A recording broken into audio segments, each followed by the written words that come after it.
Welcome back to the Mental Dietitian Podcast. I'm your host, Ahren Lynch-Potter, and today we've got a very unique guest. I've never had a guest like this man before, and I've known about this man for over 10 years. He has always been shared with me as a very good man, but he has had a hell of a past. For example, his brand is called Outlaw to Mentor. Welcome, Linsey Ceely. I'm excited to have you on the show, man. How are you? I'm good, brother. I'm good. Like I said before, it's good to do this. I love sharing my story and I love connecting with different people. So yeah, man, I'm keen to get into it. Awesome. Yeah, like there's so many different directions that we could go in, but obviously you've had a very unique past, which obviously started, I know you've done a lot of deep inner work on yourself. It would have started from probably when you were a kid. How does one become an outlaw? And what do you think is needs to happen in somebody's life for that to happen for you to end up in that place when you're a young man? How did your life kind of start off? Yeah, I feel everyone's different. Obviously people have different reasons for picking the paths that they want. For me personally, like I was born and grew up in Broome. It's a small country town up in the Kimberleys.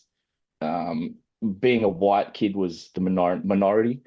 Um, So, you had to grow up tough. There was lots of fights, there was lots of violence through school. You pretty much had to stand on your own 2 feet, man. Yeah, so I guess from there, after school, doing my apprenticeship, I just kind of gravitated towards security. I was doing door work in nightclubs, pubs, which again, it's more violence. And then I started becoming someone who I thought was a protector. And to me, morals and values and someone who was a man of their word and who wasn't a fucking pussy meant a lot to me. And I was surrounded by nobody like that. Everyone around me were fake liars, little bitches, would never have a disagreement or a confrontation by themselves. Because I was like that, I ended up spending some time in jail when I was in my early 20s. And then I come across some guys that were obviously in the outlaw, and it just blew my mind to meet some people who were like me. They were loyal, they were integral, they were staunch, they weren't pussies, they would be a good friend, they were good men. And to me, I'd never met anyone that had the same values as me. Like I would do anything for my friends, whether it's fight or be like do violent shit to people, or if they say, fuck bro, I need a hand moving house, I'll help you, man. Because that's that's the true test of friendship is when you have to move house. Nobody wants to help anyone move house. But you know, Yeah. meeting people that are like that kind of friends, it just I was like, these are my people. Yeah, man. Sounds like you didn't have that growing up, like solid men that you could rely on. Do you think like was that a factor, or am I making an assumption? Because you said you hadn't met people like that before. Yeah, n not in my generation. When I did security, there was older guys that I looked up to a lot, but the age gap was too far. So I looked up to them for to be a man and to, have those good qualities that I thought that I got from them. But as for friendships and brothers and the community, had absolutely zero, nothing. So did you end up going to jail before obviously before you met them? Was it some kind of well, how did you go to jail? Was it some kind of assault or something like that, or Yeah, man. I through my from when as soon as I turned, like I was always fighting as a kid from 18, 9, like as I started getting older and was allowed to go out into pubs, being around drunks, I just was fighting, fuck man, a few times a week, like constantly. And yeah, I had lots of assault charges, a few grievous bodily harm charges, and that's what I eventually went to jail for. And yeah, got 15 months. And it's funny, a lot of people go in there and I think one of two things happen. They all go, fuck this, I'll never go back. Or if I go back, I'll make sure it's worth it. And that's kind of my mind frame too. So I think from then I became a lot more extreme, but a lot more calculated and let little of things slide. yeah, dude, it's such a and how old were you when you entered jail? Like how old? Like 21, Mm. 22? I was like 23, I think around 23, 24. Yeah, it's such a young, it's a So kid, yeah, hey? I to remember when keep. I was Yeah, 23, it's yeah, just a young dude. Here's the thing though, people that don't know, like how tall are you and how much do you weigh? yeah. I'm 6'2". I my weight ranges. Back then I was probably 108, 109 kilos. Yeah. Obviously taking heaps of supplements and Yeah, dude. Like what I've noticed, I take a bunch I used to take a bunch of steroids at like 19, 20. Everybody did. I think it was weird not to at that age. But yeah, yeah. like as I know guys that are big and they've been big for a long time, they get in fights because they have people wanting to test their egos against them. And I can imagine that that would have happened a lot growing up for you. And obviously you finally ended up in a place. And it's interesting you said you went more the extreme direction versus I'm not going back. Looking back on that, what do you think? What was that about? Like, obviously, you're such a different man now, but you still have that man inside you. Like, what were you thinking at the time? What was the pain behind that? A lot of the pain was because I would treat everyone as my best friend. I treated them, if I met you and you introduced me to one of your friends, he was my best friend too. And if he got into a fight, I'm going to smash everyone. If someone hit someone, one of my friends in the face, I would hit that person with a fucking chair. If someone, stabbed one of my friends, then I would make sure that guy doesn't walk again. Like I would go so extreme and so far but then I started realizing that everyone isn't my best friend, that it's okay to just have acquaintances and friends that you don't have to do everything for. Yeah, And I think that was the big struggle with me was it took me a long time to learn that and learn that not everyone deserves all of you. And you need to protect yourself first, your actions, your heart, because you also get let down when you love too much. If you give everyone a full amount of trust and a full amount of love and expect so much from a friend, then when they let you down, you get so hurt. yeah, dude. It's like so we're just loyal to the point of like almost Detriment. almost like without boundaries. You know what I mean? Like no boundaries for you to make sure that you're okay, that you're safe. And like if I look after everybody else, then maybe I work with a lot of clients, you work with a lot of clients, like male clients, and I think that the root of all of it is we just want love. We all of us want love. We want to be loved for who we are. And I like when you said that, I was imagining this young man that was like wanting love so much but then would get let down because he was looking for it outside of himself by just being the most loyal best friend.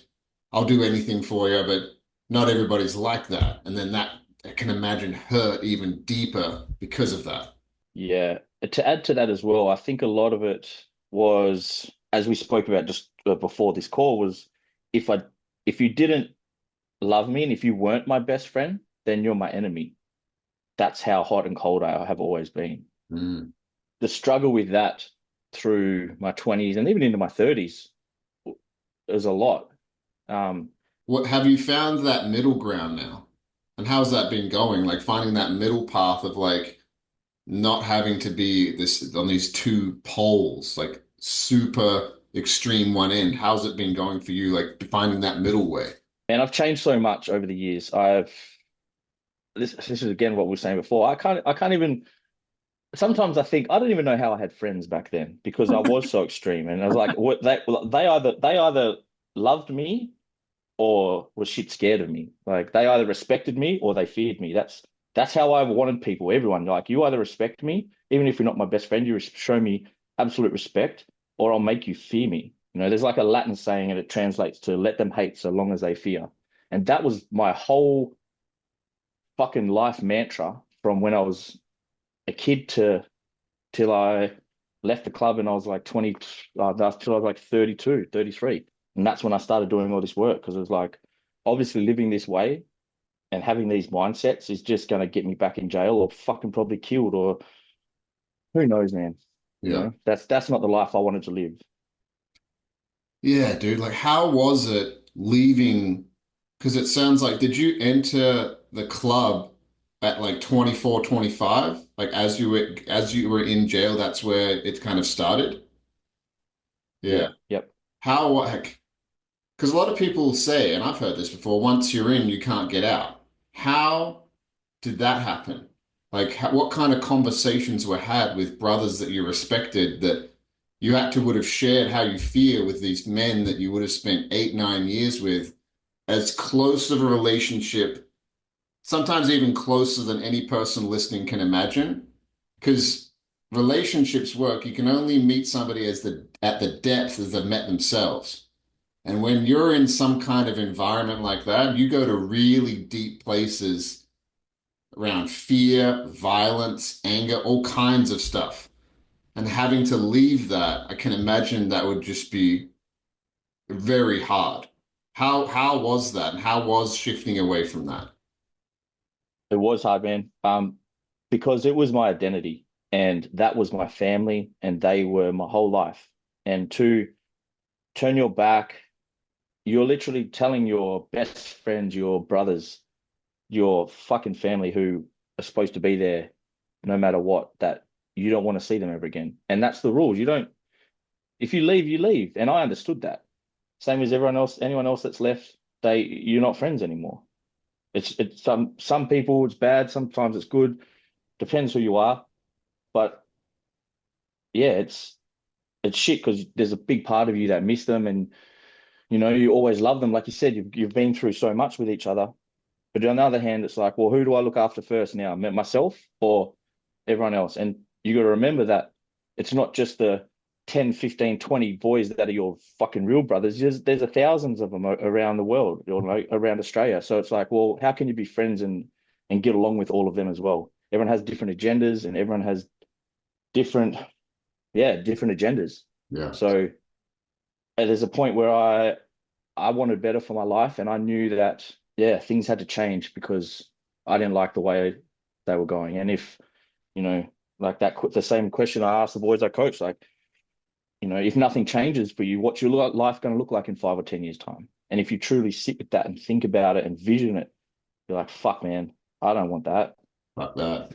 And I constantly do that every year, every so I look at like, all right, if I keep doing what I'm doing now, if I keep eating this food, if I keep hanging out with these people, if I keep fucking around at work on autopilot, like I'm just going to be here 5 years will go like that. So it's like, well, what's the life that you want to live? And why do I give a fuck about what anyone else thinks? Because it's my life. Like, I've had a few friends and people pass away the last couple of years, and I think like how often then they're friends to me, and how often do I think of them? So it's like, well, why should I revolve my life around what anyone else thinks of me and not live the life that I want to live? It just fucking blows my mind. And this is why I'm so passionate about coaching and helping people, because I think a lot of the time, what holds us back is our fear of what other people think, or our fear of, oh, what if I fail? Go back and listen to that again, because what he just said comes from a deep place of wisdom that more than you know. The reason I know about this world is that my friends, when I was in my early 20s, were involved in that world. One of them's dead. He died of an overdose a few years ago. Another one ended up in jail getting deported. And they were actually a rival club of the club that you were involved in.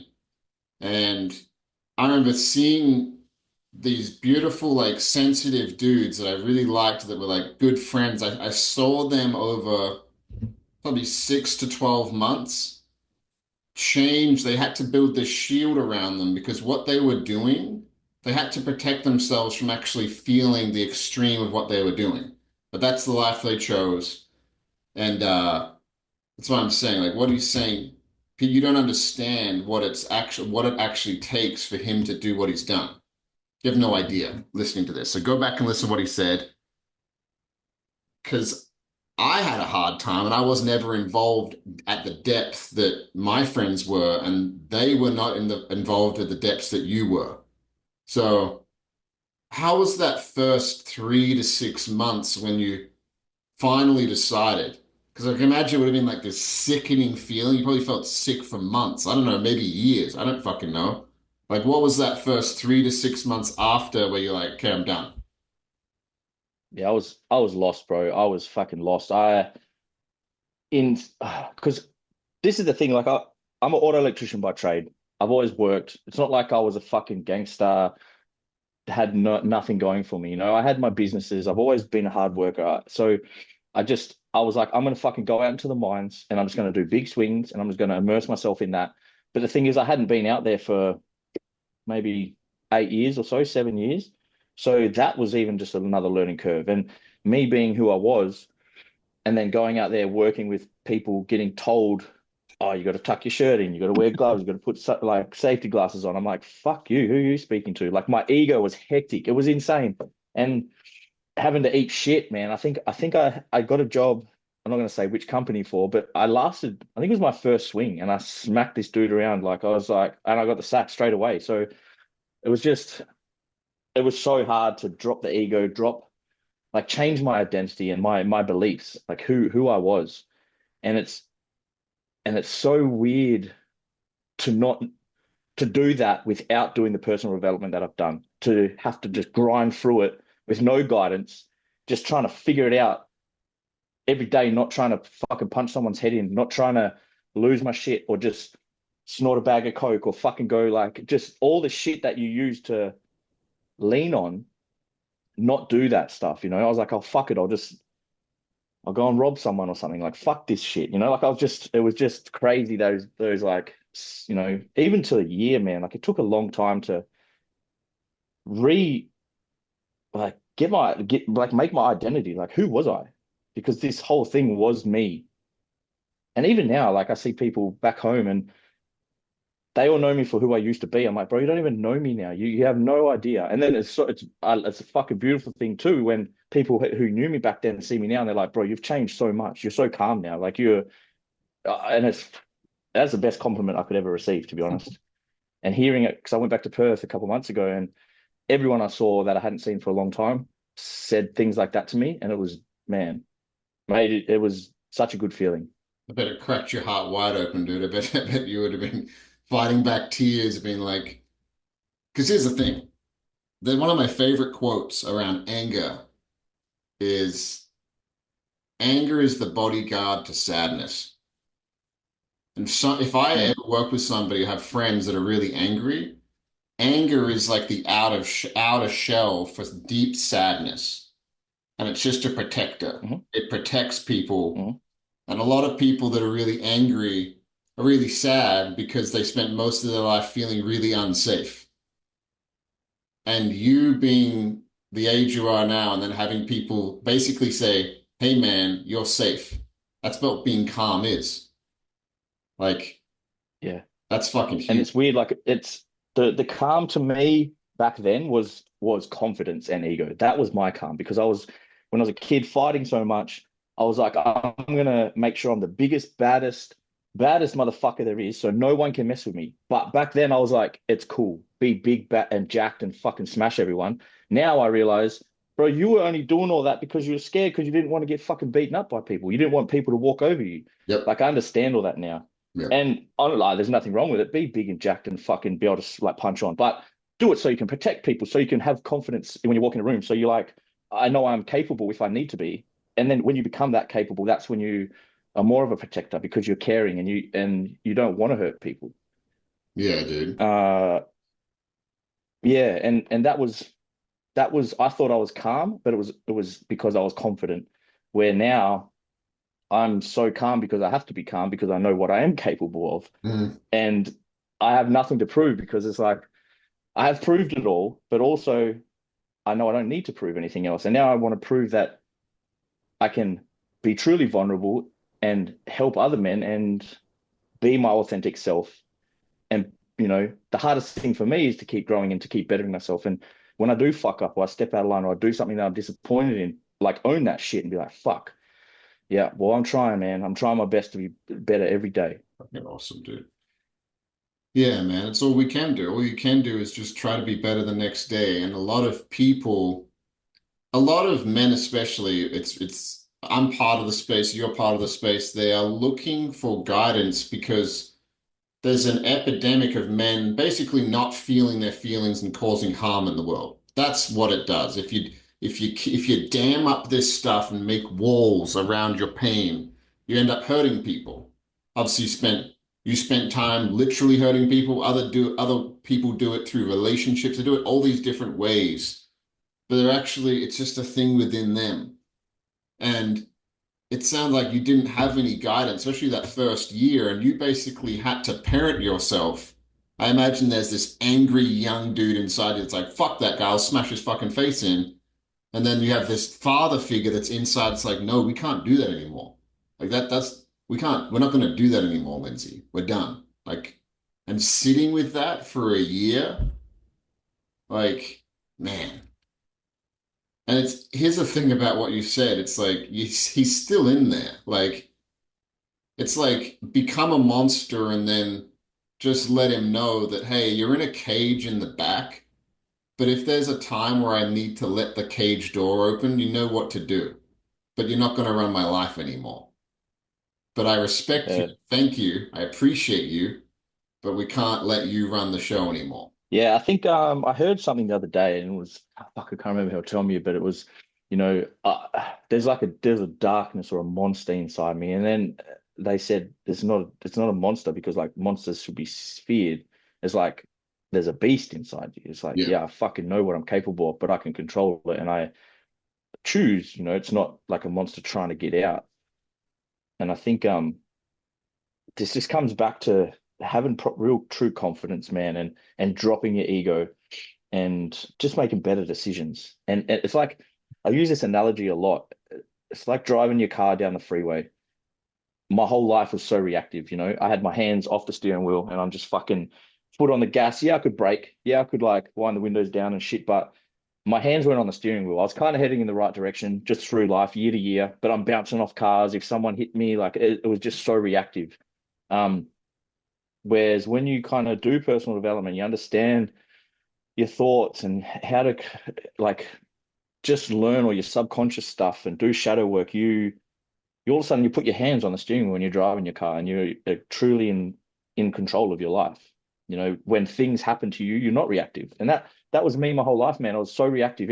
If someone upset me, I'd be so fucking upset. If me and you were having beers and getting on it and having a good time, I'd be so happy. As soon as it stopped, I'm sad or I'm lonely. And it's just everything was up, down. Whatever happened, my whole external circumstances relied on how I felt. If I bought something cool, I was fucking stoked. If I lost something or broke it or lost my job or had a falling out with someone, I'd be so angry. If someone bumped me or annoyed me, I'd be so pissed off and raged. Like it's crazy to think that I lived like that for so long. Exhausting, dude. Like just so exhausting. And it sounds like you got tired of it eventually. You said personal Mm. development, like, did you ever like you said shadow work too? Like what kind have you ever done therapy, things like that? I'd love to hear about your journey around that. Never done any therapy, never done absolutely anything. I did a violence course when I was in jail, um, and that kind of went in one ear out the other. I learned a few things I took away from it, but yeah, man, it was honestly, it was I never nothing. Even in school, like I had never read a book in my life up until like 4 years ago. Like I never read one book, and now I don't know how many I've read, probably like 16 or something now. But like I couldn't even read out loud. I couldn't articulate myself. I just felt like a dumb shit. So I've done a lot of work, but yeah. As for the personal development, man, it took me to get really low, and that's the saddest part, and that's what frustrates me so much when I talk to other men. Like you don't have to wait till you hit rock bottom to do anything, and it's not even from me saying come and work with me. I don't give a fuck if someone comes, if I coach them or not. Like go and find a coach that resonates with you. Go and find therapy if you need therapy. Go and speak to a counselor if you need counseling. Go and speak to a fucking mentor if you need help with your business. Like find someone to guide you. Find someone to help you. Like people preach all this shit like it ain't weak to speak or, ask for help or checking in on your friends. But how many people actually do that? Mm. But do that for themselves as well. Like it's easy to be a good friend to someone, but how can you also be that same person for yourself? Yep. And think about, okay, what do I need? Like, where in my life do I need some guidance or some education or even just fucking application, man? This whole world there's information everywhere, but how many people apply that to their life and fucking take action? They watch all these motivational quotes and shit on Instagram. fucking fill their head with all this shit, but then do nothing about it. Yep. Oh, hey, bro, you doing any personal development? Yeah, yeah, I follow like a couple pages on Instagram. Fuck off, dickhead. Like, what are you actually doing, man? You know, like and that's the thing. Like, I feel people want to educate, over educate themselves when the applications are easy. And it comes back to, whether it's just drinking or drugs or fucking whatever they are, everyone knows what they're doing that they shouldn't be doing. And this Yep. is a big question I ask people is bro, like, what are you doing that you know you shouldn't be doing? And what are you not doing that you know you should be doing? Everyone can fucking answer that question. And that's where you start. What I love about you is like I had this saying once, some people are so smart that they're stupid. And somebody might who's gone to university might look at somebody like even like you or like me. I got expelled from two high schools. I never went to university. I I remember feeling stupid in high school, and I had teachers say that I was never going to do anything with my life. I remember feeling that way. It fucking sucked. But what you're saying is so simple. It's like you can keep asking why all you want. A lot of people are stuck in that. Or why did that happen? Or why did this happen? Why did that happen? It's like it's good to maybe see how it happened and all of that, but in the end, all you have is your choices today. And that's exactly what you're saying. It's like you can fucking read all the books you want. You can go on Instagram, you could listen to this podcast, but if you don't actually take action in your fucking life, it will, what I've found, what I did for years, is I would actually build this bigger list of all the things that I would use against myself of what was wrong with me. I would read a book of like, oh, that was good information. And now I knew all the things I wasn't doing. It made it fucking worse. Self-development without application actually makes it way worse. Way worse. Mhm. That's what people don't Yeah. understand. And that's what I love about you is you're like, if you know it, do it. And if you don't do it, what are you doing? Like, what the fuck are you doing? Mm. Yeah, that's what I love about you. Very Yeah, man. simple principles you're talking about. And it doesn't matter if you didn't read a book until 4 years ago. What you're saying is fucking true, regardless of how educated you are, how smart you are. That's why you're getting results, and that's why you're helping men. And I see what you're doing. And I like, it's Mhm. just so awesome. And it's funny, you're not the only person that I came across Jake Ward's Instagram page probably about 4 or 5 months ago. And I went on his page, and I used to be fucking terrified of that dude. I remember going out to nightclubs and hearing that he was this Muay Thai champion. I was like, that dude is legitimately knows how to fight. Like, legitimately is terrifying. And seeing him and his brother and like they're gathering as men, I literally saw it and I had like tears. I started crying. I was like, dude, if these guys can do that, anybody can. Same goes for you. If like what you've done, anybody can fucking do it because you know the way. When did you start coaching Yeah. men? Like when did men start coming to you? Because obviously there was that first year where it was fucking difficult.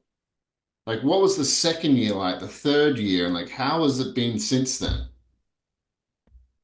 Yeah. So from the club, I honestly, man, I worked for probably a couple years, and what happened is I blew my knee out. Like yeah, blew my knee apart. So and I was just then I wasn't working, so I had no outlet, had no cash coming in. So I was sitting at home, snorting coke, drinking piss, on painkillers, feeling sorry for myself. And that was when I was like, you don't need to wait till you hit the rock bottom. For me, I mean, like, it's people say rock bottom, but I don't feel like there is no rock bottom. Like, it can always be worse. And that's I guess, maybe silver lining in life is that no matter how bad your circumstances are, it can always get worse. So you can always hang on to that, or see that little bit of light at the end of the tunnel. But for me, this was like a really fucking rough time. I just felt lonely. I felt super lost. All this stuff had kind of just all the stuff that I bottled up and tried to ignore it all just come out. So I went to Europe fucking 10 years ago, and I was on my trip. There was a coach on there, and I've stayed in contact with him the whole time. He's one of my good bros, and I knew he was a coach, and I just reached out to him, and I was like, dude, I don't even know what the fuck you do. I don't even know what I need. I'm not talking to no psychiatrist because I don't trust him. I was like, you're the only dude I know that does anything like this. I don't even know what I need, but I just need some help. And he was like, I got you. And then yeah, I did his program, did a fair bit of coaching.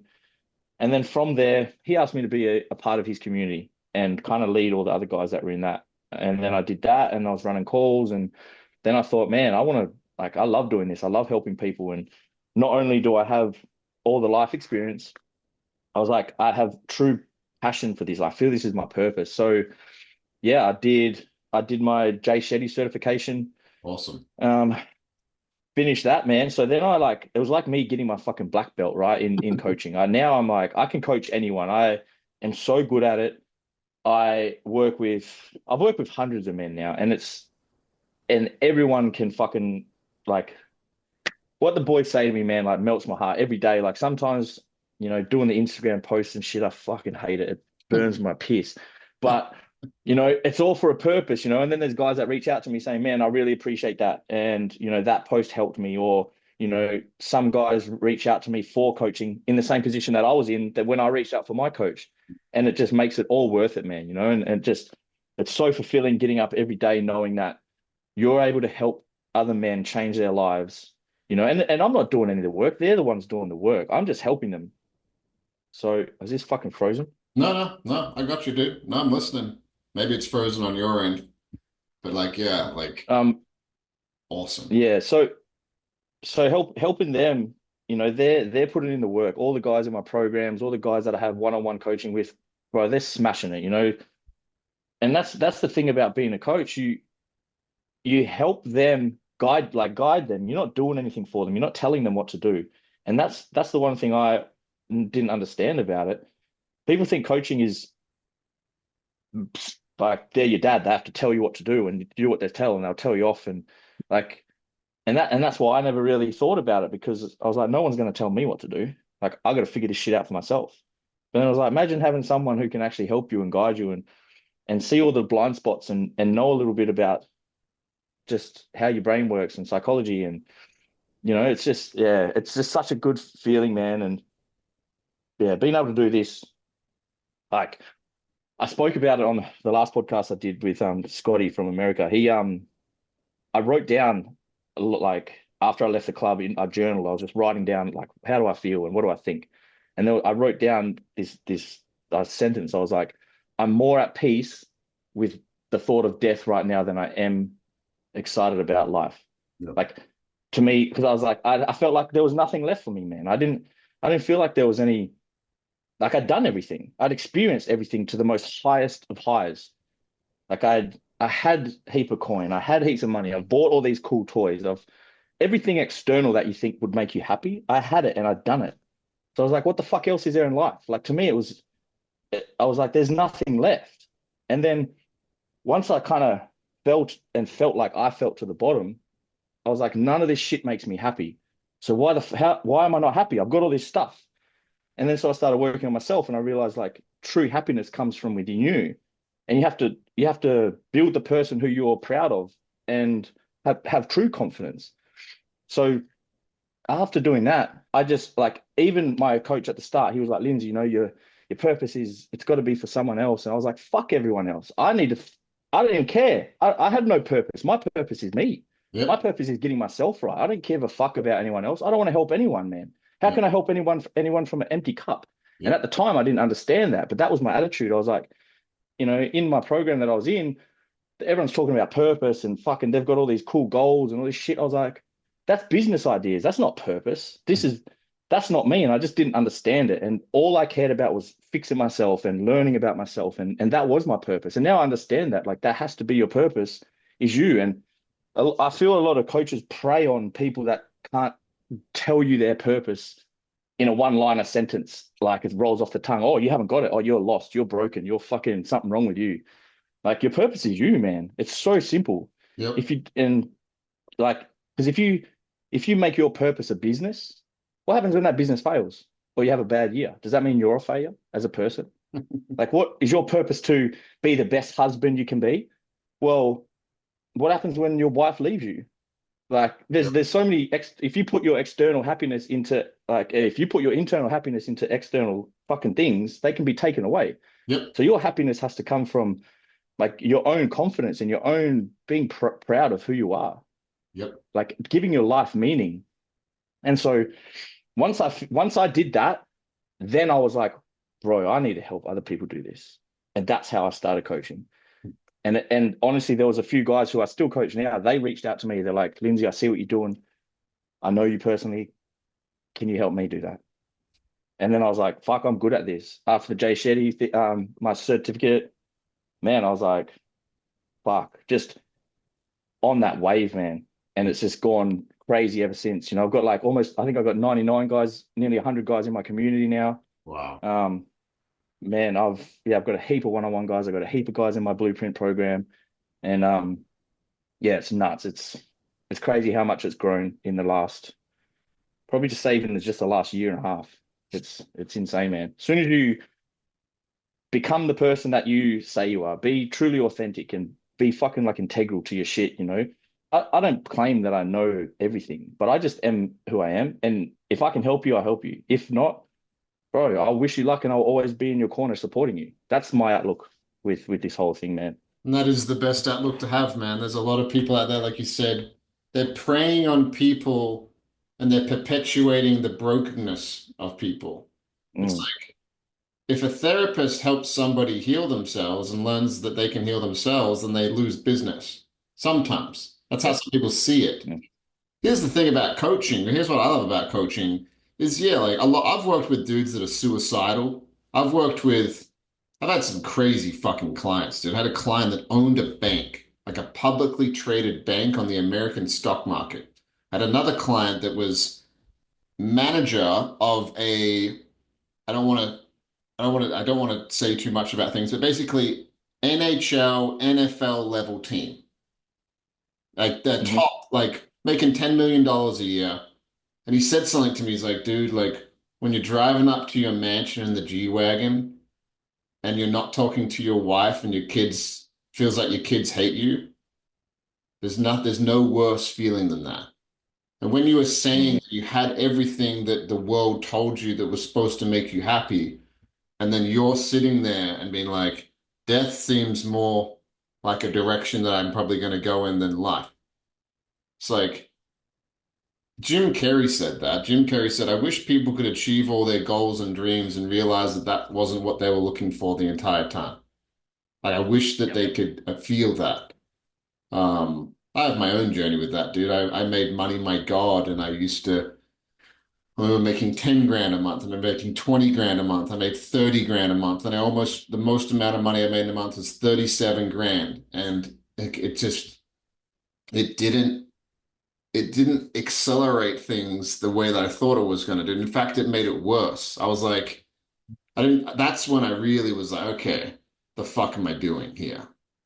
So like 3.5, 4 years ago, I went the direction of psychedelics. I went like deep into that world, and that's the world that I live in now, and that's what I help people who they're going through that to heal their stuff. But yeah, dude, like there's many ways to get there. And I don't know if you ever dabbled in that at all. Have you ever dabbled in psychedelics at all?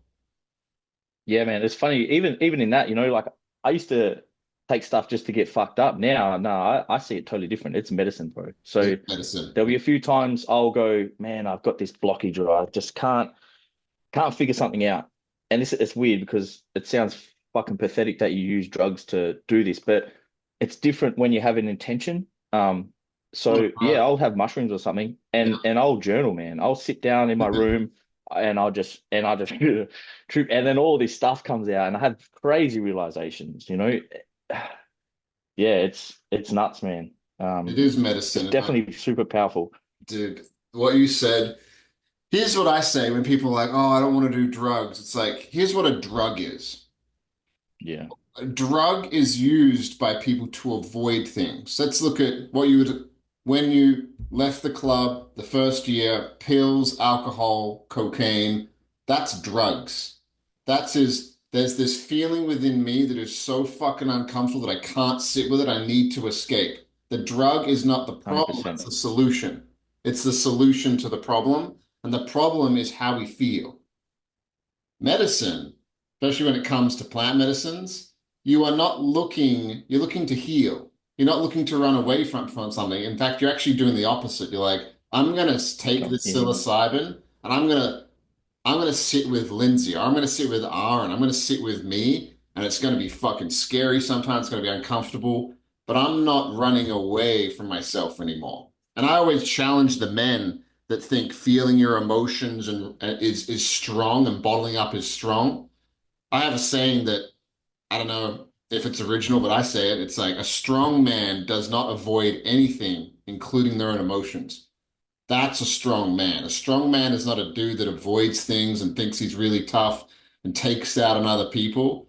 A strong man is somebody that's like, you know what? I'm gonna fucking take these mushrooms. I'm gonna sit and face my shit, and it's gonna be uncomfortable. I'm gonna fucking do it. But you don't have to do it with. You did it by sitting at home. You did it in all the different ways that you did it. There's many ways you can access it. It's not just one thing. That's why I love what you're doing, Yeah. man. Like, just you're the common man. That's what I love about you. You don't use fancy words. You're swearing still. You're just a normal dude, and that's I try hard not to. yeah, yeah. Who gives a shit though? Because that makes you real. Yeah. The most powerful thing in this universe is authenticity. And a lot of people might see somebody that speaks really well and he's a coach, but then they're like, man, I don't fucking know. And they defeat themselves before they even try. And what I can imagine with you is you're just like, dude, like it's like I'm not any better than you, but I figured out some shit. Then if you want to hear it, hit me up. It's like Yeah. fucking awesome, dude. And yeah, and I think, even a coach, you have to have a good relationship with them, man, and this is why I say to guys, go and find a coach that you resonate with. Yeah. Some people might need the fancy, like super intelligent guys that talk like, Jordan Peterson. Yeah. And I feel like a lot of guys I work with, this is why I did make my program, because I was like, how can I fucking get all this information that I've learned off everyone else and just make it like for normal guys, like normal people that don't understand all this. How can I make this for me like 5 years ago? And that's what I've done. And even just to the point of with training, like I've been to the gym my whole life. I've always trained. Yeah, I can do diets. Yeah, I can do gym plans, but I don't do that because the guys who I work with, they already fucking know what to do. They know that if they don't eat McDonald's every day, they're going to lose weight. Like shit like that is simple. So that's the beauty of the accountability side of it. Like some of my guys have lost over 10 kilos, just in like 5, 6 weeks, just from me going, all right, bro, every Monday, send me a photo of yourself with your shirt off. They're like, oh, fuck that. I'm like, well, you won't eat KFC every day, will you? Like, it's great, it's so cool to just have such good relationships with all these dudes. And coming back to what we were saying before, like I've, I do, I am changing and helping these guys so much, but every single one of them inspire me so much, bro, to see them change and put the actual effort in and face themselves and go through the hard times. Like I have fucking so much respect for that. And seeing that, and each person that messages me on Instagram, and each person that wants to talk about coaching or anything at all, it inspires me to be better. It inspires me to keep going, and I look up to all these guys. It's such a fucking beautiful thing. And someone told me this ages ago. Like your friends, like what is the definition of friendship? And it's mutual inspiration. Like your Yeah. friends should inspire you, whether it's to be a good dad, a good friend, a good partner, a hard worker, someone who pushes it in the gym, someone who is super integral, who says what they, like, who can say no, who can say yes, who is a man of their word. And I feel everyone around me and everyone in my life right now, they all inspire me in some way. And I just, fuck, man, I've never been happier, to be honest, and feel better about everything in my life. It's nuts. It's such a amazing feeling when you sort your shit out. You kind of, sort your purpose out, I guess, and live consciously. Yeah. Live consciously, dude. Like it's like there's this saying. Do you know who Carl Jung is? Have you heard of Carl Jung? Yes, bro. I've been Yes. trying to read one of his books for like over a Yeah, year. dude, that's what I was gonna say.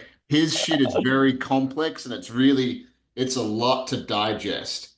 But he has this saying, it's so good. It says, like, people will do no matter like absurd things to avoid their unconscious. and it'll rule Mm. their life and they'll call it fate. Basically, they'll be like, yeah, dude, that's just how it is. I'm just a drinker. It's like, have you ever considered that maybe there's a reason that you're doing these things that maybe you're not conscious of? That sounds like you Mm. just sat there for years and like you basically worked on the unconscious things that were flowing through you, and you're like, I don't want to fucking do this anymore. But then you have to visit why you did it in the first place. That's the inner work. That's what's difficult. Like, Yep. I had a buddy, Yeah. a friend of mine, told me a story about when he was in heavy addiction, like cocaine every day, just like in it. And he said that this is the perfect example for anybody listening of how powerful the subconscious is, how much more powerful it is than the conscious mind. He would go to the ATM. He's like, dude, I would go to the ATM and be hysterically crying, not wanting to pull money out. I did it. I would just be crying, watching myself pull money out to go buy drugs. He said, I would watch myself. I would watch myself do things I didn't want to do, and I was fucking miserable. I couldn't stop. And I was like, damn, dude. And I don't know, like, how does that feel hearing you, like you say, like, I know you kind of smiled about that. Do you have your own version of seeing maybe hurting people, maybe violence? Like, what was that version for you? I definitely say my reactivity, man, when I'm angry. Like I used to snap, like, and I wouldn't even think why. I wouldn't even question, oh, this person's having a bad day, or he probably like maybe a family member of his has just passed away. He's been a cunt. No, I'm just like, he's a cunt, fuck you, or swear at him or punch him or whatever it was. It was just so Stop reactive, it. man. Couldn't And that's stop always yourself, been eh? my biggest. Nah, it'd just be on, bang. Yeah. And my mouth as well. Like I had a foul mouth, bro. I would abuse people, and I would say the most hurtful shit, and it's crazy. You don't even think about why. You don't even look at other perspectives or ask, fuck, maybe what's going on in their life. You just didn't care. It was you made me feel like this. This is how I act. That's just how it is. This is just who I am. And it's like you said, understanding yourself and then you start understanding others, then you can be like, oh, fuck, man, like what's going on in that dude's life for him to be a cunt? Yeah. Or like, why am I getting so irritated by all these dickheads with their cameras in the gym? Oh, maybe they're like got something important. I don't know, like just, and Yeah. even it doesn't matter. Like why, and it's just, yeah, I come back now to going, why is this irritating me so much? What am I thinking? What are my beliefs or what's going on with me for me to get irritated like this? Yep. Maybe I am just irritated. Maybe they're just annoying, but fuck, I don't know. One of the At least biggest, they're not just snapping. dude, one of the biggest realizations I learned was nobody can make me feel anything. My emotions, my thoughts, and my actions are my responsibility. Somebody can say something, somebody can be like, fuck you, and I'm like, but like, my brain is the one that's producing the feeling. Like, let's just, Mm, like, nobody can make, I can't make you feel anything. I can say something and then your body produces a feeling, but I already made it happen. And if we live in that world, like, I don't, do you follow Peter Crone? yeah, he's Dude, amazing. that guy's fucking, he's my favorite coach by far because the way he articulates things. He said this thing the other day of like, if you're living in a reality where you're like, Lindsay's like, oh, you made me angry, therefore I'm going to be angry back, or you made me sad, so I'm having a bad day, or you made me happy. So it's basically saying that you are the author of my emotions, not me, Mm, you. And he said, that's a victim mentality. There's nothing wrong with it. It's just not really accurate about how human beings work. And I was like, fuck, dude. yep, So many people live on this planet being like my fucking wife, my brother, my mom, my dad, my coworker, my boss. It's like, what part of you can't actually put up boundaries and be like, hey, Lindsay, I don't like it when you talk to me like that, man. It really hurts. And I respect you as a friend. mm, And like when you say that, it hurts. I want to tell you because I care about this relationship. People aren't saying that. They're too fucking scared. yeah, yeah. And it's easy for people to tell if they are in that mentality. And it's whatever's going on in your life, whether it's how you feel, if you're angry, if it's even your business is going shit or you're fat or whatever, right? Then, you can, if anything's gone bad in your life and you're upset about it, You can say, right, like, ah, okay, I'm mad. Well, why am I mad? And you could be like, straight away, you go, oh, this person just cut me off in traffic. Then if you ever blame anyone for anything, to flip that, you say, well, ask yourself, well, what was my role in this situation? Yeah. What role did I play in this relationship breakdown? What was my role in my business not making much money this week, or my business failing, or my friend getting upset at me and not wanting to speak to me anymore, or my parents, you know, getting upset with me, or fucking whatever it may be. Always ask yourself, take ownership of it and be like, what was the role that I played in this situation? Because it's never always someone's complete fault. Even if it's so small, instantly you take accountability for something. Yeah. Instantly you're in control and you're not in being a victim. Yeah. Like if a relationship breaks down, you're like, if someone cheats on you, you're like, well, yeah, they did that to you, but what was your role? Oh, I wasn't a very good boyfriend. Oh, I fucking swore at her, or I did this, or I did that, and then it's taking ownership of shit and yeah, taking accountability. And that flips it straight out of the victim mentality into, Instantly. being the creator of your life. Yep. Yeah, because if you think it's everybody else's fault, there's no power for you. The world, living in that Yep. reality is really hard, man. I lived in that reality a lot of my life of like, oh, it's their fault. It's like, okay.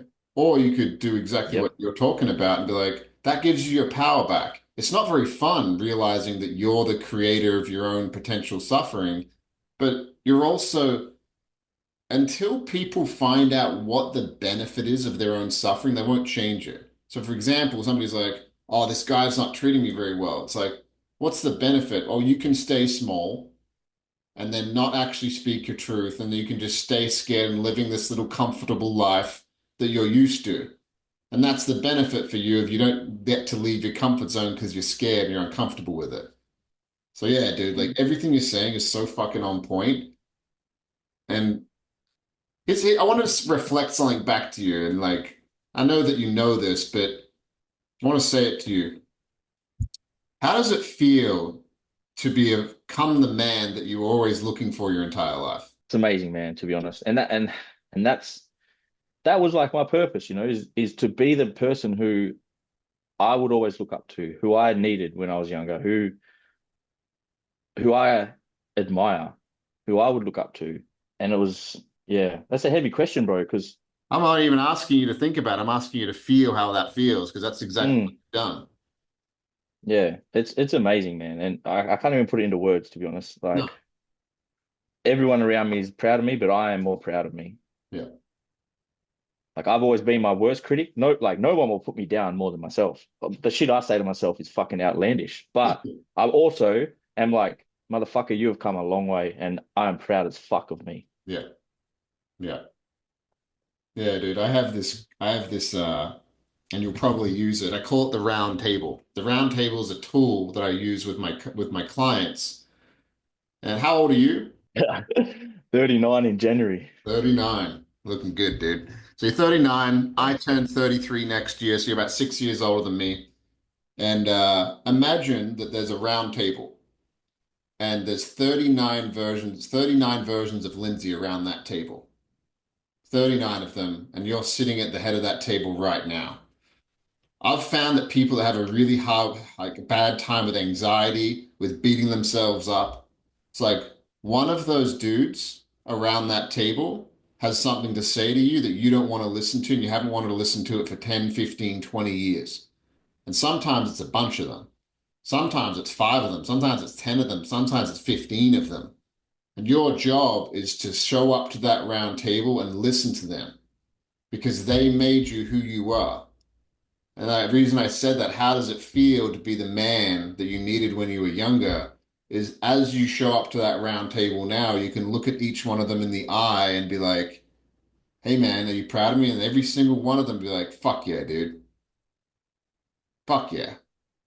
That if you can get to that place within yourself, you don't need a Lamborghini. You don't need $1 million. You don't need anything external because every single version of you that has ever lived and everything hard you've ever been through, it all happened for a reason. And it all happened so you could look at yourself right now at 39 and look in the mirror and be like, dude, that entire round table, they're the ones that got me here. that dude that was fucking snorting coke. I used to do cocaine as pre-workout when I was like 20 years old, dude. Just I remember almost tearing both my lats because I did so many pull-ups because I was so strong. It's like this crazy shit, dude. Just crazy shit. And it was just because I was in pain. I just wanted to be loved. I just wanted to be accepted. And I was willing to do anything, including almost killing myself to do it. So I wanted to share that round table analogy. And when you do it with clients, dude, it's fucking powerful. So powerful. Because I'm like, which one's angry at you? Oh, that 15-year-old. I'm like, what does he want to say? He wants to say you're a fucking idiot, you're a piece of shit. And I was like, okay. And then what's the pain behind that? And they're like, his dad's not there. I'm like, where's his dad? And like you start getting into shit like that, and then like you, as the 39-year-old, can come and give that 15-year-old a hug because you became that man that he was looking for. And that's what I see in you right now in front That's of the real powerful, screen. man. Yeah. Thank you, bro. I really appreciate that. I honestly have never heard that before, and yeah, I could really see it and picture it. Yeah, there was someone that asked me on my Instagram the other day, what advice would you give your 21-year-old self or something like that? And first off, you think of fuck, I'll tell him this and this and this and all this list of shit.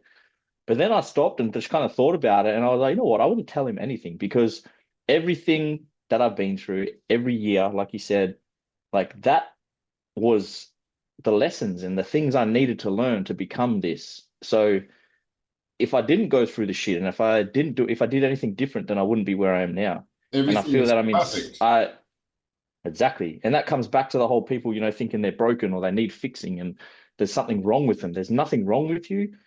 You can just turn the lights on in your head, man, and start fucking making like the conscious decisions. You're not broken. And I feel that's such a, when people understand that, it gets you out of that, the same as a victim thing. You're not broken. There's nothing wrong with you. You're whole and you're complete exactly how you are. You're on your journey. Yeah, there's going to be some fucking hard years. Yeah, there's going to be some shit that gets thrown at you in life, but that's the beauty of life. There's always a silver lining. There's always something that could be worse. There's always people out there even worse off than you. So how do you want to live your life? Do you want to still live there and fucking sook about shit going on, or do you want to take control of it and go, all right, fuck this. I'm going to make do better. I'm going to be better. Yeah, it's all you have is your actions. You can sit and think all day if you want. You can sit and think about it. That's not, it's going to move you forward. Yeah, Mm. dude. Like, what's the thing that you're really excited about over the past few weeks, or recent things that are you're working through that are new to you? Anything that's present for right now that you've been working on that you're excited about? I'm talking like maybe a feeling, maybe not business stuff, but maybe like a feeling or a realization about who you are as a man. First, the biggest thing that I've kind of been working through the last couple of months, man, is really committing to future I want to live and not going back to the easy way and the certain way.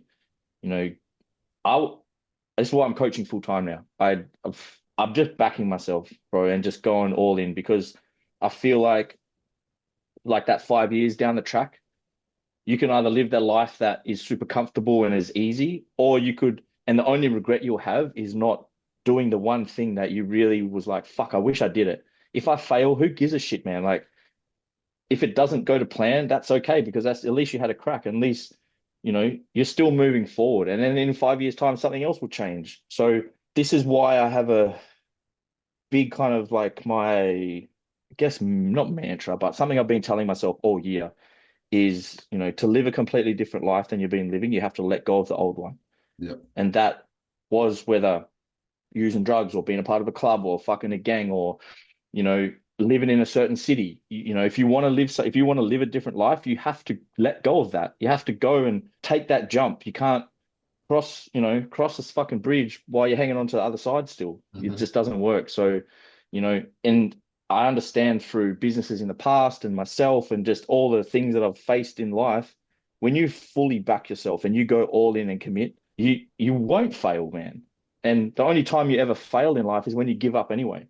And I'm never gonna fucking quit on shit. So why? So yeah, my kind of guess struggle or thing that's been going on in my head the last, say 6 months is just really committing to the life that I'm making for myself now, and n not letting the fear of what ifs happen and going back to what's comfortable, and really just pressing into that and practicing what I preach, man. To be honest, and that's the thing. Just because you're in this coaching space doesn't mean you're perfect. Doesn't mean that you haven't got fears. Doesn't mean that you have insecurities or doubts and you think dumb shit sometimes or you beat yourself up. Like I said before, I'm my own worst critic, man. I say the most fucked up shit to myself, but I understand where that comes from and I can check it. And it's, having the different voices in your head, making your unconscious, like your mind, your inner self-critic, your friend, instead of putting you down. You're like, it's okay, bro. I know you're just scared. I got this. Yeah, yeah, yeah. People don't understand that all the voices, the one that tells you that is, it's being horrible to you because you didn't listen to it for so many years. That's why it's being horrible to you. It's like, stop fucking eating McDonald's, dude. You're a fucking piece of shit. Yeah, It starts, you don't understand. It actually loves you. There's nothing within us that doesn't love us, but sometimes the way that it goes about it is so brutal. If you try to push away anything that's within you, you're basically saying, hey, I love other parts of me, but not that part. That part, you could even do it with the violence. Oh, they're like, I don't love you. It's like, dude, like, I love all of me. So I got bullied as a kid growing up, and in my late 20s, I got into controlled violence, like martial arts. And now I walk around in the world and like most people, if it came to a situation where I would have to defend myself, like I can literally kill somebody with my hands without punching because I do Brazilian jiu-jitsu. I could like yeah, break limbs. I could put you to sleep and you'd never wake up again. And knowing I can do that creates this feeling I feel quite safe. And a lot of my life I didn't feel safe. I felt like scared. And it also makes me not want to ever do that because I also know how out of hand violence can get. People could get stabbed. It can go fucking quick where it's like, holy shit. If somebody wanted to fight me, I'd try to avoid it at all costs because it's not tied into the life that I want. Same with you. It's like what you want and all these beautiful things you're going to create, letting that part of you go. If you want something to be born, something has to die within ourselves. exactly, Easier said than done. exactly. And actually experiencing that and going through that, nobody can do it for you. But with Mm. communities like what Lindsay is building, or what I'm building, is just the communities of people that you can take your armor off and be like, hey, fellas, I'm fucking having a shit, really hard time right now. It's like, hey, dude, we got you. We can't do it for you, but we're here. Let us know what's going on. That right Yeah, there and that's is huge. What are you gonna say? yeah, and that's the big thing about the communities, man, and that's why I'm so passionate about this, is because I know that's what I needed. I had no friends and no true friends when I was younger, and that was what the club was for me, is fucking a group of brothers. So in this personal development side, it's like you can't do it's better to do it with more people and realize, because as men, I feel, is what I feel, is that you think you're alone. You think that the shit you think and the feelings you have and the insecurities you have and the fears and the anger, you think that that's just you. You're on this. You're all by yourself, and no one else fucking has it. No one else has the problems you have. Your problems are 10 times worse than everyone else. No one would understand. Then you join a community, and you realize, yeah, your story might be different, the fucking details, but the feelings, the pains, the anger, the frustrations, the same shit. Everyone has gone through it, whether it's a breakup, whether it's fucking losing your job, whether it's insecurities, whether it's I want to start a business and I'm worried, or, and when, they say, what is it? You go fast by yourself, but further with it, with more, with a group or some shit, Yeah, like exactly. Yeah, some if you fucking want, quote yeah, like that. exactly. If you And want it's to like go when you far, go by yourself. If you want to, no, sorry, if you want to go fast, go by yourself. If you want to go fast, far, yeah, you want to go far, bring others with you. It's exactly what you're talking about, dude. yeah. Yeah. And that's the thing, like the communities are so powerful, man, especially when times are hard and you realize that, because it's hard, it's difficult looking at yourself, it's hard to go, fuck, why am I the way this? And question it and then try and change your beliefs and change the way you think about yourself and, change your thought processes. And it's fucking hard and there'll be shit that comes up when you're doing it. But to have people there with you on the same journey, on the same, in the same fucking boat. It's yeah, it's amazing, man. And I still, man, I'm still like best fucking bros with the guys who I first met when I first did my first program. And they'll be my lifelong friends forever because they were there supporting me. Even when it wasn't my coach, it was the guys in the program who fucking supported me. And that's exactly what I'm trying to make now. And yeah, it's a beautiful thing, man. And I think that's like a big message to any of the guys listening now is you don't have to do this alone. And your current circumstances, like you don't have to stay that way. You can change any fucking minute. This is the beauty of life. Like you wake up every day and you have a choice. You have a choice right now. You don't even have to wait till tomorrow. That rant. I love it, dude. I fucking love it. I love getting people like I love getting people to the purpose feeling because people understand your purpose is a feeling. It's a fucking feeling. And when you feel the feeling, keep following that feeling wherever it takes you, but it might not take you where you think it's going to take you. And purpose is a feeling. And what I love doing, what I'm good at, I think you're good at it too, is I can help people find that feeling, especially when I do my podcast, then I just let them talk. If I can do that as a podcast host and just let you talk about your purpose, it's like dog whistles, how we can't hear it, but dogs can. It's like your message is like a specific whistle that the people that are meant to hear it will hear it, and the people that won't. And that's okay. And you're not for everybody, and I'm not for everybody. But the more that people in this space, or even the guys in the program that were helping you out, the more that we share our message and the more we're vulnerable about our own journey, you never know where that could go. You don't know who you could help. You have no idea. You don't have a fucking clue what being vulnerable, which is actually strength.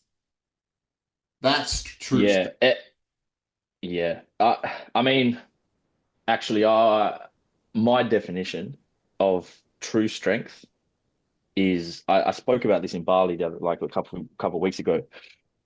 I think true strength is having restraint, and restraint is on your emotions. Restraint is on your impulses, whether it is to lash out, to fucking sit there and be a simp, cry your eyes out like a little pussy, or whatever it is, bro. Like having restraint as a man is true strength. Yeah. Not eating the food when you stuff in your face, having restraint when someone really irritates you, or you do want to just fucking kick someone's head in and not doing it. Like to me, that is true strength. Yeah, and I remember you saying something just before as well about like the emotions and feeling it. I truly believe a lot of people out there get this mixed up, and this whole fucking generation and the social media shit that's going on now. There's a difference between feeling an emotion and being emotional and showing the emotions. Yeah. Like, same as anger, because it's an easy one. If you if you felt angry and you acted on that all the time, you would be punching everyone out. But if you're like, you know what, I'm gonna pretend I'm not angry. I'm gonna pretend this isn't irritating me. You're suppressing that and you're just gonna fucking boil up, like, you know, and it will come out in a different way, or you don't like people need to know how to express anger. And also if they're sad or hurt or frustrated or brokenhearted, you need to be able to express that properly, Yeah. not like a little kid spitting the dummy and just having a big tantrum and bawling your eyes out to your girlfriend, or fucking having a mental breakdown at work and crying your eyes out. Like that's not how you express your emotions. It's articulating yourself. It's sitting with it, like you said. If you're going through grief or a loss, knowing that it's okay to feel that. Yeah. But not using it as a So not yeah. using it as a not using it as a weapon to try and control other people. Mm, That's what people like, oh, they'll start using their pain as a reason of why other people should treat them differently. Those kind of people, you can go fuck yourself. Like, it's mhm, okay for you to be sad. It's okay to be angry. But if you start thinking that I need to change anything about who I am, if I'm just living my life and I'm just going about my day and I'm not trying to do anything towards you, that I need to change what I'm doing, no, that's being a victim. So yeah, what you're saying mhm, is, it's like, are you doing it in a mature way or are you acting like a child? Because as a man, I cry often, but I do it in the privacy. I do it in my spare room. I sit down, and if I'm sad about something, I'll feel it. Nobody, I don't tell many people. I maybe tell some really close brothers of mine, like, "Hey, man, I'm going through something." You just told everyone now. Yeah, never. Well, Um, I don't cry, bro. I honestly, and this is funny too. Like when I was going through my Jay Shetty certification, our supervisor, everyone, I can't remember what it was about, but it was just emotions, you know, and everyone was crying and people were upset and they were talking about when they're on coaching calls, they cry with their clients. And I was thinking, like, what the fuck? Like, why are they crying all the time? These guys are emotional. Like, and then I was like, is there something wrong with me? I feel like, and she asked me, when was the last time you cried, Lindsay? And I was like, fuck, I don't know. When I was a kid, maybe. I literally can't even remember. Maybe it was like through my 20s at some time, but not that I actually could remember. yeah. I thought, fuck, is there something wrong with me? You know, but then she explained to me that because of the life I've lived, my levels is really far. So Oh yeah. most of the stuff that people would get upset about, that, I would be like, well, that's nothing. That's a one to me. So and that's what I realized. But it was only till this year, a friend of mine reached out to me and I started coaching him as a one-on-one client and was coaching him for probably like 4 or 5 months. And he passed away. So not only was he a friend, but coaching someone, you get to know someone so deep, bro. I knew all his fears, I knew all his insecurities, I knew all his dreams, all his about his child. I knew everything about him, more than I know about any one of my friends. Like when you coach someone, you know everything. And he was in an accident and that fucked me. Man, as soon as I heard, I was like burst into tears. And it was just because I fucking cared so much, you know? So that was also a bit of a relief because I was like, I'm not some sadistic weird freak that doesn't feel I sad. can feel, But I I was, can cry. Yeah. yeah, and it was just like, it's not like I'm walking down the street crying every day, but I was like, in that moment when I found out, and every now and then I'd think about him, I'd get like upset. But Yep. yeah, I think again, having that, like, there's a time and place for shit as well, you know? So, um, and everyone's different. There'll be some guys that'll listen to this, like, yeah, I don't fucking cry. I'm like, yeah, bro, I don't fucking cry either. But you know what? Like, if your parents passed away, you probably would. If Yep. your brother or sister did, or your partner or your kids would pass away, I'm pretty sure you'd fucking cry. But Yep. also, there's guys out there that like, they get a red light, they'll fucking burst into tears in the car, bro. There's probably something wrong with you if you're like that. If you're crying all the time, like I don't, maybe get some testosterone and go to the gym or something. Here's how I see it, dude. That's fucking hilarious. Here's the thing. If you have a predominant emotion, whether it's anger, sadness, shame, if you're one of those people that has to be happy all the time, then it's like a pot of boiling water.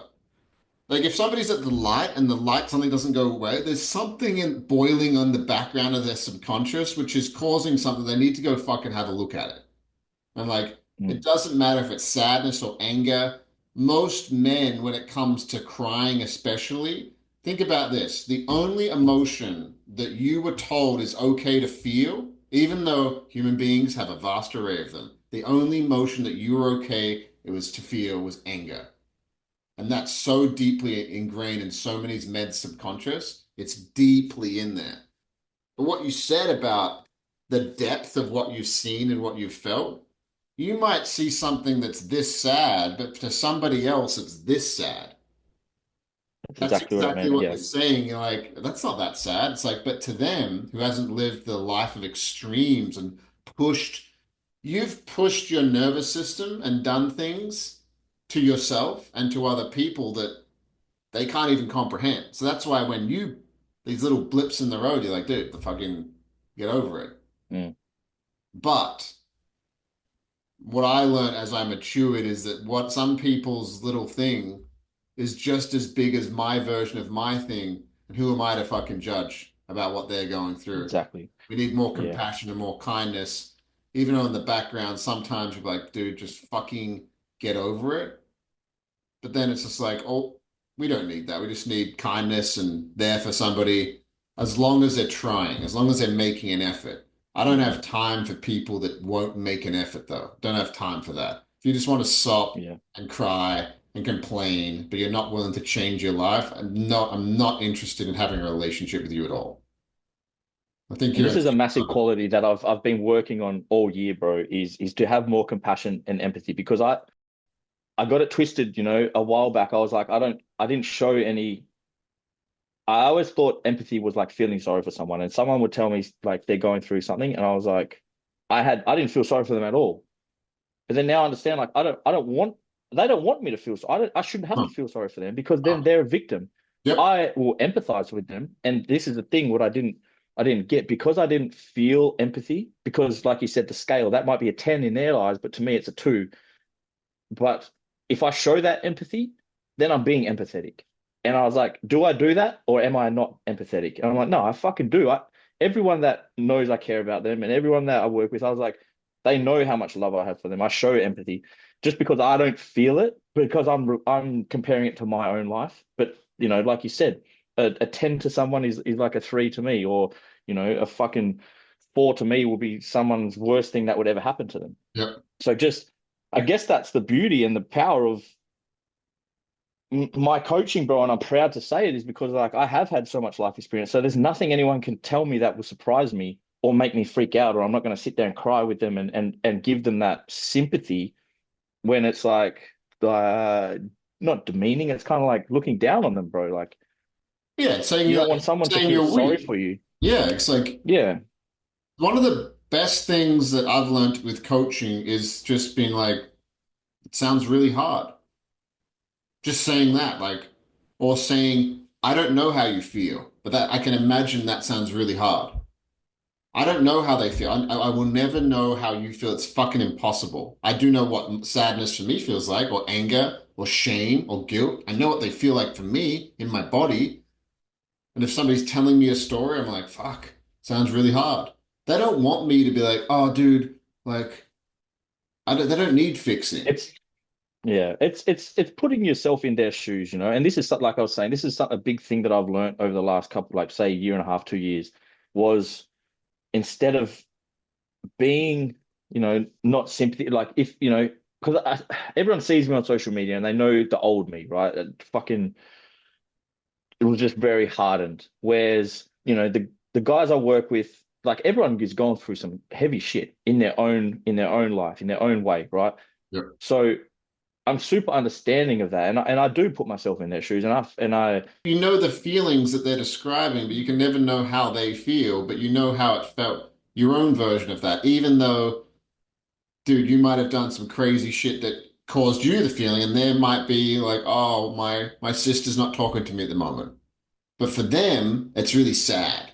For you, you're like, dude, fucking whatever.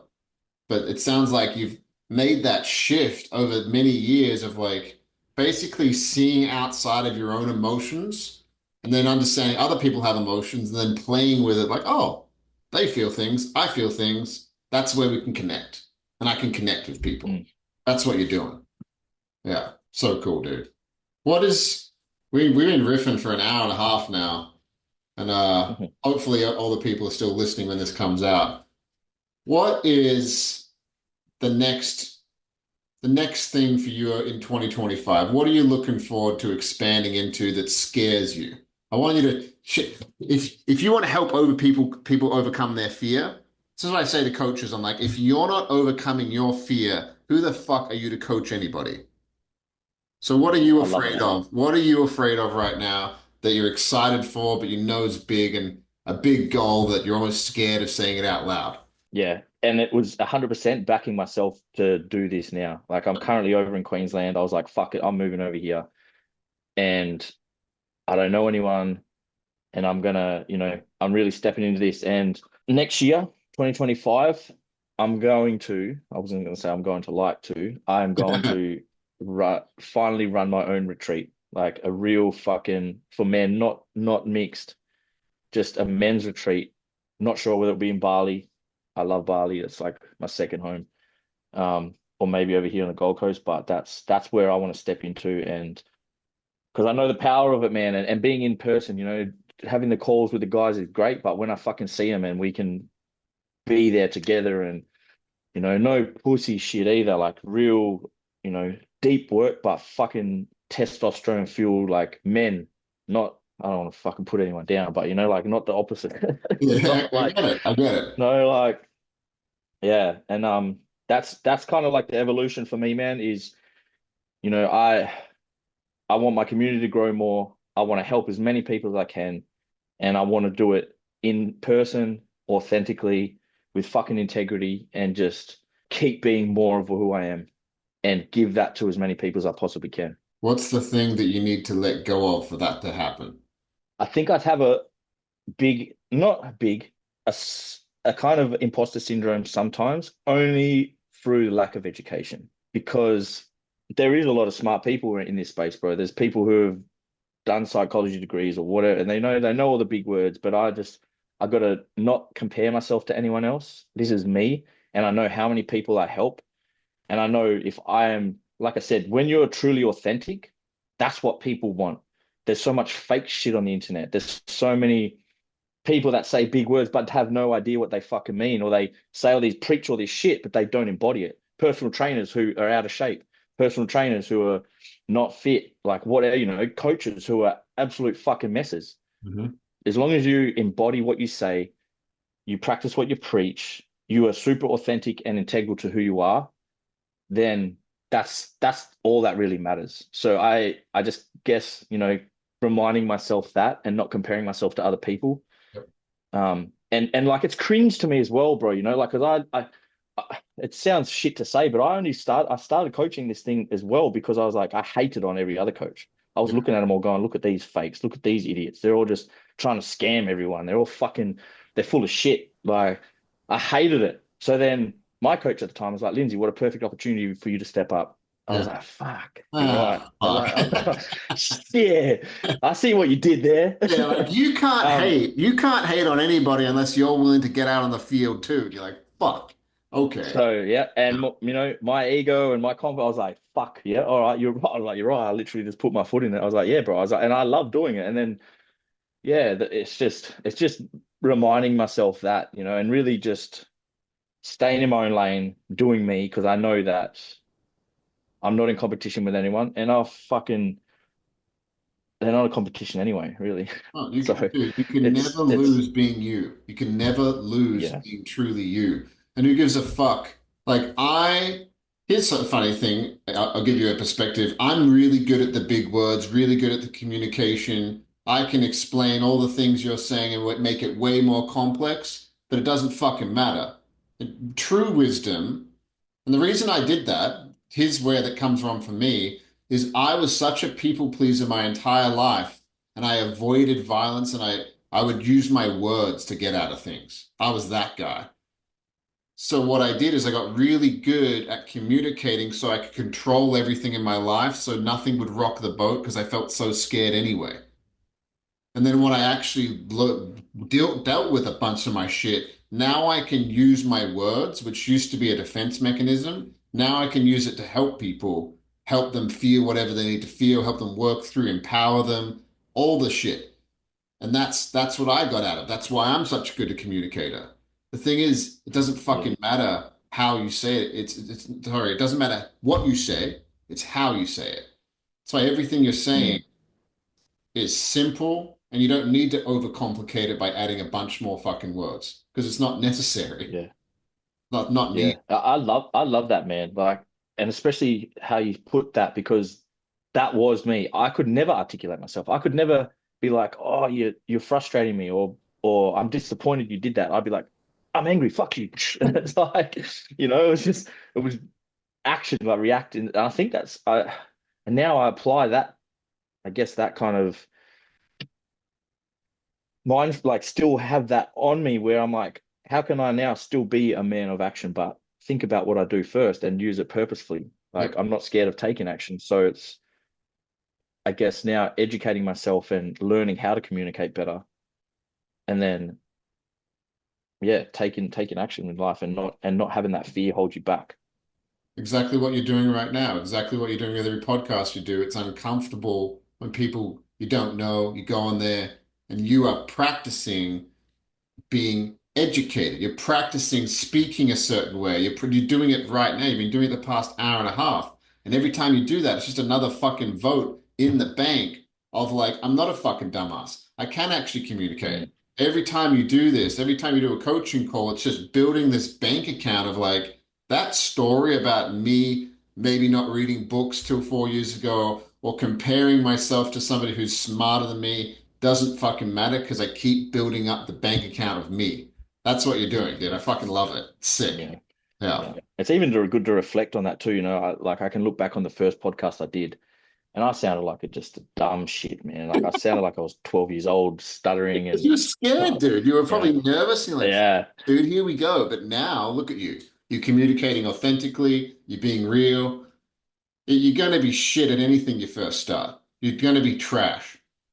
Like, you're not going to be good. And as you do it more, you get better. Like, you know this. Everybody knows this. But when it's our of turn course. to do it, you're like, oh boy, fuck, here we go.